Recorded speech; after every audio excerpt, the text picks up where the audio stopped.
Outils minéraux qui sont vraiment d'un autre ordre, d'un autre monde, et qui nous ouvrent je dirais, au monde de demain, à la conscience de demain. Et ça, c'est pas de la conscience philosophique, etc. C'est de la réalité corporelle, énergétique. C'est quelque chose qui se passe dans notre corps et qui est concrètement utilisable. Mais par contre, ces outils sont un peu spéciaux. Je vous en ai amené un, là, qui est cette onde de forme. Donc vous voyez, avec plein de pointes. Il y a 20 pointes différentes. On appelle ça un Sirius. Bon, le Sirius, ne me demandez pas d'où vient le nom.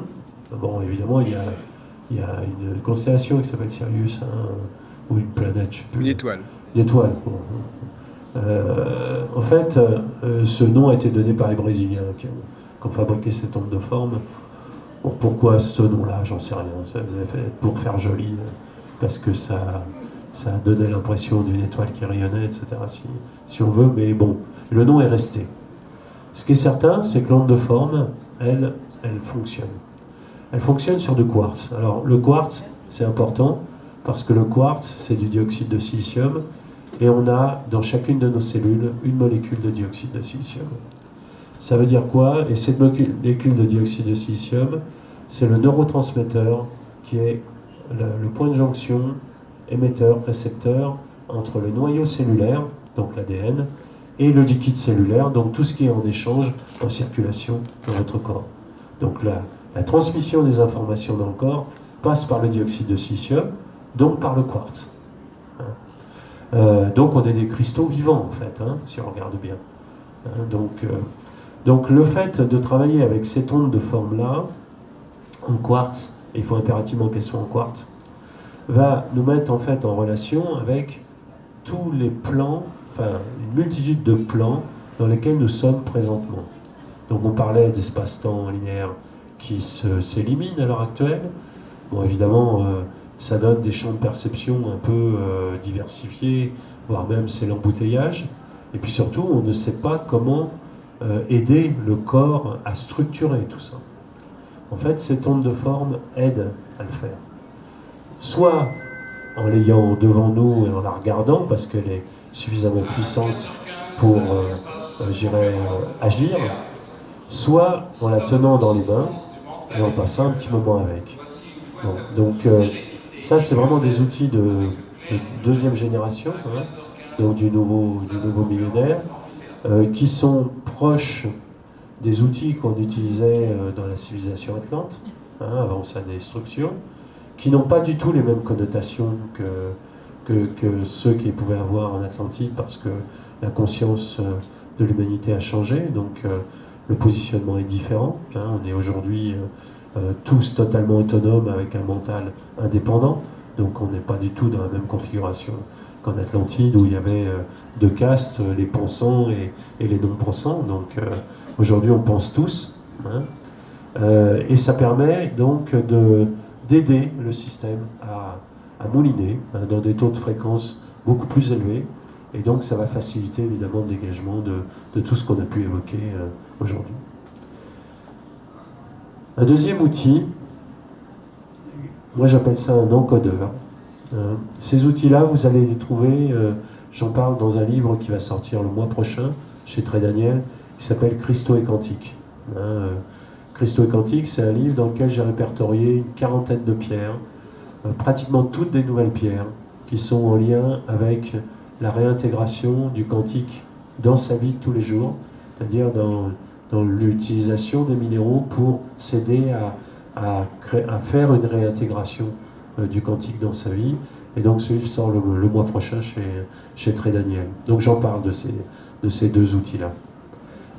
L'encodeur, pourquoi encodeur? Parce qu'en fait, c'est un cristal qui s'informe, donc il y a 12 ou 24 faces. C'est fait mécaniquement, c'est-à-dire c'est taillé au laser, parce qu'en fait c'est extrêmement précis. Et il est clair qu'en taille manuelle, on n'arriverait jamais à une précision de cet ordre-là. Donc c'est fabriqué au Brésil aussi, avec une des seules machines au monde qui est capable de tailler le quartz au laser tel que vous avez là, quoi. Donc cet encodeur, en fait, permet de... Soit on l'utilise tel qu'il est là, non encodé, et c'est un outil qui va véritablement nous mettre en relation avec le stellaire et le galactique, soit on va l'encoder sur nos propres codes. Alors comment on fait? En fait, on est en mesure de déterminer ses propres codes par ce qu'on appelle le thème de cristal, qui est un outil, qui est une cartographie en fait énergétique de ce que vous êtes. Donc ça se calcule sur la base de vos données de l'état civil, donc prénom, nom, date de naissance, etc. Et vous avez donc 13 pierres qui correspondent à 13 nombres, et on peut informer ce cristal avec ces 13 nombres. Donc c'est pas une programmation, c'est une information. C'est-à-dire qu'il n'y a pas d'intention, on met simplement la connaissance de ces 13 nombres dans la mémoire du quartz. Ça fait quoi? Ça fait que ça va totalement amplifier votre capacité de connexion avec ailleurs, et notamment avec la base de données dont vous êtes issu, puisque si vous croyez en l'immortalité de l'âme, et j'imagine que on est tous dans ce postulat-là, quel que soit le mot qu'on y met, on conçoit qu'on est venu d'avant, on vit cette incarnation-ci, on fait des expériences, et puis on repart, et puis on reviendra peut-être plus tard, etc. C'est-à-dire il y a une continuité dans notre trajectoire, une continuité de conscience. Bon, en fait, cette continuité de conscience, elle est assurée par une banque de données, une base de données, qu'on appelle l'âme dans la tradition catholique. Moi, j'appelle ça la plateforme vectorielle. C'est pas connoté, c'est une autre connotation plutôt. Et là-dedans, toutes les informations que vous avez depuis toute éternité est contenue. Quand on travaille avec un encodeur, donc encodé sur nos codes identitaires, ça permet de connecter avec cette plateforme vectorielle systématiquement, et donc d'aller chercher de l'information nous concernant quand on en a besoin, comme on en a besoin par rapport à l'instant présent. Donc ça fait partie des outils de nouvelle génération, qui sont des outils personnels sur lesquels on fait aucun travail énergétique, c'est vraiment pour nous, et donc ça nous permet d'accélérer évidemment ces mécanismes de dégagement par rapport, j'irais, à l'empreinte collective qu'est la nôtre.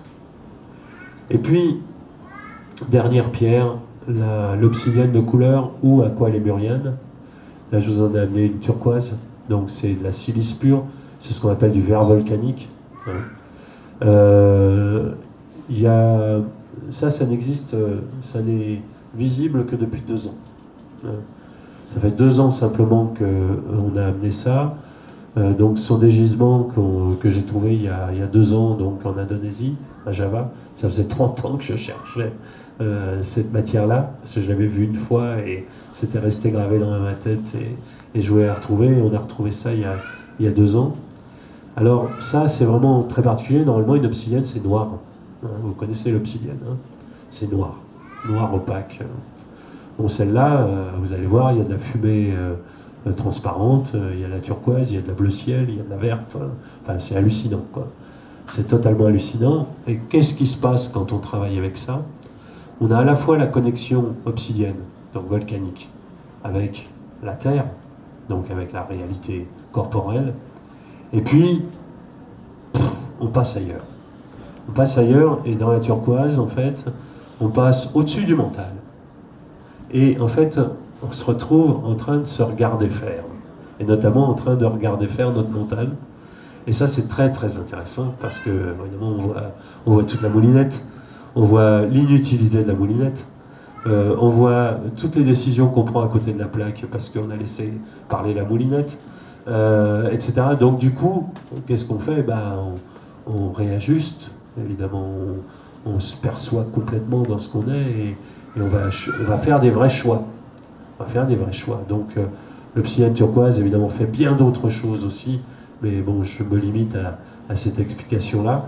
Bon, j'y ai consacré un très très long chapitre dans l'ouvrage Cristaux quantiques, donc je vous enjoins d'aller lire ça. Il sera disponible au prochain salon à Paris, est à la porte de Versailles en février, donc il sera disponible à ce moment-là.